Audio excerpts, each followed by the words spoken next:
Hello, the internet. It's Packy here. I got a request on YouTube to get a rundown of my workflow for Track Sabbath Volume 4, Analog Hell. So let me just run down what's going on here. I might get into some pretty excruciating detail, and consider yourself warned. So, all right. So the heart of the operation, of course, is the Tascam MS-16 tape machine, 1-inch 16-track. This thing was an absolute champion these last couple weeks. It withstood dozens and dozens of hours of work, and it didn't even break a sweat. It was awesome. I really lucked out because I didn't know if it would even hold up when I got it. So that is cool. The board is an Allen & Heath GL3300. This has proven to be a pretty excellent board. It was clean. It did everything I needed. And it has 8 buses, which is really handy. I'll kind of explain why that was cool in a moment. So basically, I use the first 16 channels as tape returns.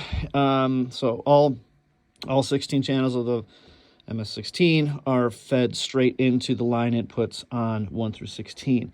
17 through 24 were effects returns for delays, and the carbon copy, the spring reverb that I've got going, there was a return for a flanger.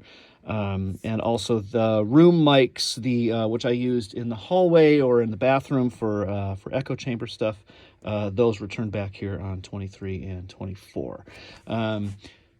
For every instrument in here, I had essentially a station set up, and everything was already wired up and ready to go. So we've got the keyboard and drum machine rig here, Behringer Poly D, Whirly, the Arturia Drum Brute, drum machine, analog drum machine.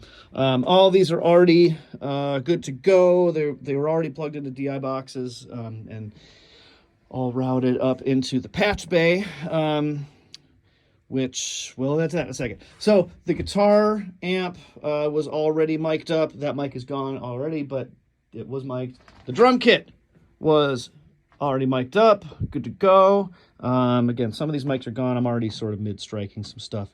All of the drum mics had their own, all the drum channels all ran into their own stack here. And this was sort of the core of the drum recording setup.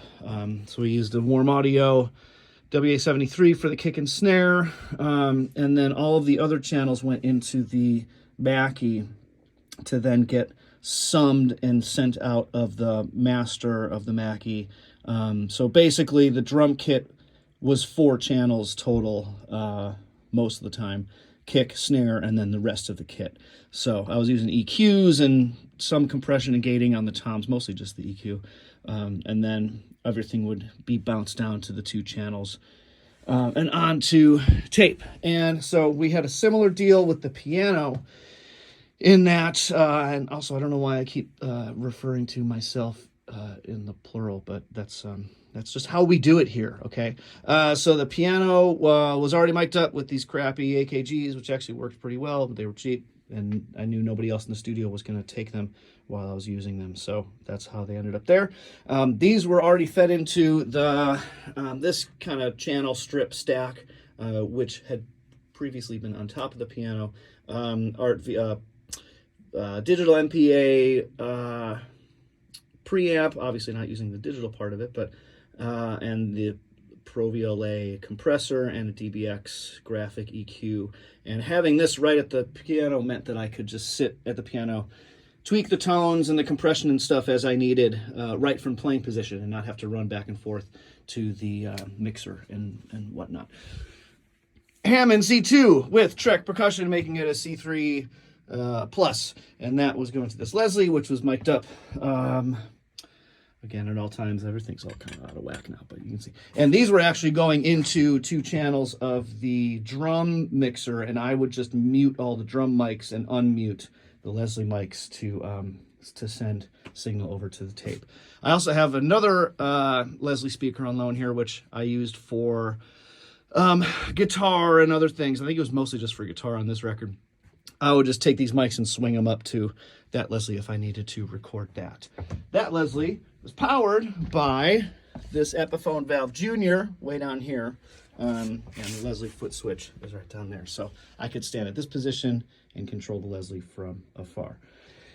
Now, everything was feeding back into the patch bay. So all the mic, or all the preamps and everything that's coming in is all wired into the top of the patch bay, and all of the tape inputs were on the bottom of the patch bay, 1 through 16. So I could essentially just assign any instrument to any channel of tape, and just have it all ready to go. I'll give you a little rundown of the vocal chain, which was 414 most of the time. Sometimes I use an SM7. That's hitting the Cappy VP28. It's also hitting the Chandler TG Opto compressor, which is really cool for vocals. Can be weird on other stuff, but I really like it on this vocal. Trident 80B equalizer, and this weird XQP de-esser, which I used maybe like 30% of the time. That was the vocal chain. The guitar chain was usually a Sennheiser 421 hitting another hitting another Cappy pre this DBX EQ, and then this lovely little guy, the Golden Age Comp 3A Junior. I used their the bigger 3A that they make last year on a record, and I really loved it on guitar, and so I wanted to give this guy a little shot, and it was great.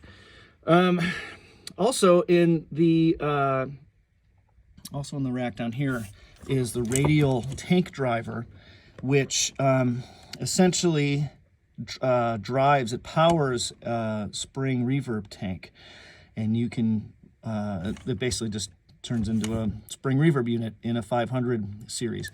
So this down here, these cables are feeding, let's see if we can even see it, the reverb tank down there. That's the spring reverb that is being fed by the tank driver, and I have the tank driver set up on an aux send on the mixer, and that's coming back on 22. So let's see, for bass, I was hitting this old Alembic F2B preamp, and then into a DBX 118 compressor expander thing, which is kind of an interesting compressor. It's not the most versatile necessarily, but when it works right, it sounds really cool. Okay, so, oh yeah, and these are the pre's for the drum machine, the Whirly. This is for the Poly D synth. These two lines were where the mixdown machine are coming in, and these two, I'll get to what's going on there in a moment. So, wow, we are already 8.5 minutes into this thing. When I would mix down the tracks, everything was out of the mixer was split. I was using the matrix outs and the main outputs. The main outputs were hitting the Tascam 38, which I was using as the mixdown deck. So I would record into 2 channels of the 38. I would use the other one as a slapback tape delay, which I didn't end up really using much, maybe only once. I ended up using that aspect of it. And then that would feed from here into the Camdens, which would then hit the computer. I've got the Mac Pro back here, and had Logic on this little baby screen where I would have the mixdown going in. But I would always fold that down when I was recording, so I didn't have a screen staring me down as I was working. So Logic was receiving signal off of the repro head of the 38 into the Camden, but then it was also receiving through the direct inputs right into the converters here, the matrix output of the board. So I had both a direct line and the 38 line hitting me at the same time. The direct was mostly just a backup in case something went wrong with the tape. And occasionally it did. I think one or two of the songs I ended up posting the direct feed instead of the tape feed. But that's, you know, that's why we have backups. So, oh yeah, also I have the turntable DJ rig, which again, just used like once. We're on one tune, but good to have. Also already patched into the patch bay, so I just had to. Actually, it wasn't patched in the patch bay. It had its own cables here that I would just throw into the tape wherever I needed. Oh yeah, about the buses on the Allen and Heath.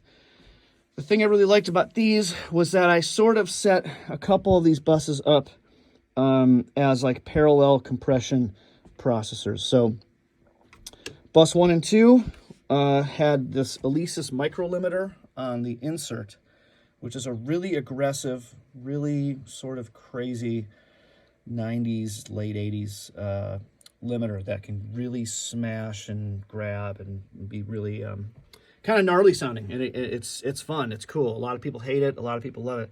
I'm in the love it camp for sure. So what I would do, for example, is send the drum mix into both to the mains, but also to bus 1 and 2, and slam the micro limiter and then kind of blend it in on the buses here to taste, to kind of add a little bit of juice. I did the same thing on group 3 and 4 with a really nice compressor, as they call it. Similarly for a parallel compression thing, or I could just send a whole mix over to this bus and just compress that whole mix that way.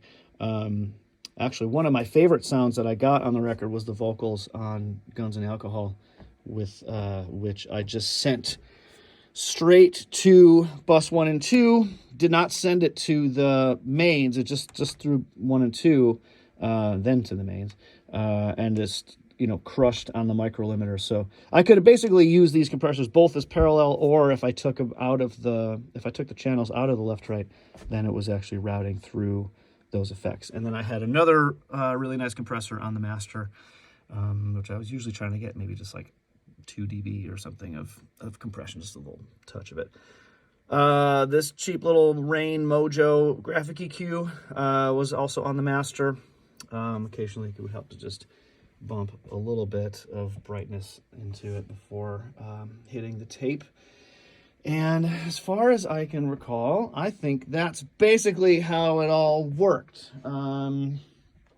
Yeah, it was really handy having this 500 series rack, this Cranbourne, which both functioned as a rack for the preamps and then also as my inputs for the digital side of capturing the mix downs and stuff. That was super, super handy. It also doubled as my monitor controller because and I could switch between analog inputs or the listening back to the DAW and stuff like that. And so that was super handy. And there's the pedal board for the guitars, which is sort of just permanently up there, and I could just swap things as needed. Here's the Instax that I took the cover photos with. Other random stuff, you know. It's a mess, but I love it. Anyway, hit me with any questions if you want to know more about any particular thing. I am always down to talk about it. If you've made it this far, you are kind of nuts. So thanks for watching.